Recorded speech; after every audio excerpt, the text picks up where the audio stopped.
Well, for more on the Turkish vote abroad, I'm joined in the studio by journalist and commentator Selim Atalay. Thanks so much for coming in. Hi. A technical question first. Just give us a better sense of how much the expat vote actually counts in this election. Check the latest 2015 results, and again, about 3 million are eligible, and roughly less than 1 million votes. And their voting trend for the parties just interestingly raised some of the parties' votes in Turkey and dropped some, because they affect even the smaller percentages. Is less than 1%. The effect actually makes in the general balance. But interestingly, they do change.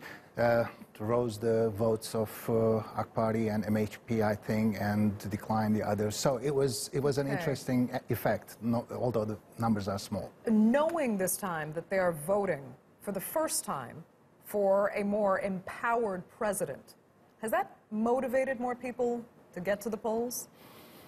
21st century voters. It's good to have the ways and means to vote, and it's totally a personal choice to vote or not to, especially for the ones abroad. It's also a matter of logistics, being able to go to the polling station, traveling or not, or being able to take the time off for that. So it's a very personal issue, but overall turnout. Post-referendum. Overall turnout, I don't think will be much different than the previous ones. Okay.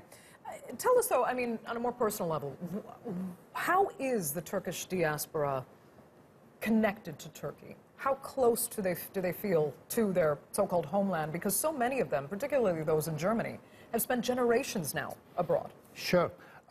It's, again, 1/3 votes. That doesn't mean the rest didn't want to. Maybe they wanted, but it's a way of renewing our ties with the motherland. It's a way of keeping in touch, and it's just being counted, I think, matters, especially in this day and age.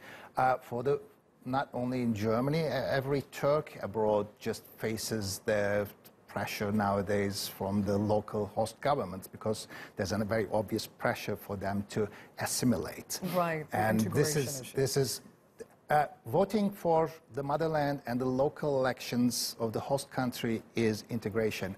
Trying to prevent, that's what Germany is doing, trying to prevent the people to vote from voting for motherland, that's assimilation, and that's what, unfortunately, Germany is doing or trying. Okay, yeah, I was actually going to ask you to what you're alluding to there, because we'll remember how conflict arose between Turkey and various European governments because of the issue of party campaigning abroad. How do you think that's factored into this vote now? Again, if it was a blanket ban for all the parties, then that could be maybe more tolerable, especially in the EU, which is supposed to be the free democracy of free ideas and campaigning. But the trend is banning the pro-government campaigning, and especially government ministers, and allowing the opposition, which is a very crude way of interfering in one country's affairs, and totally undemocratic, if you ask me. Okay, Selim, we will have to leave it there. Thank you so much for coming in, as always.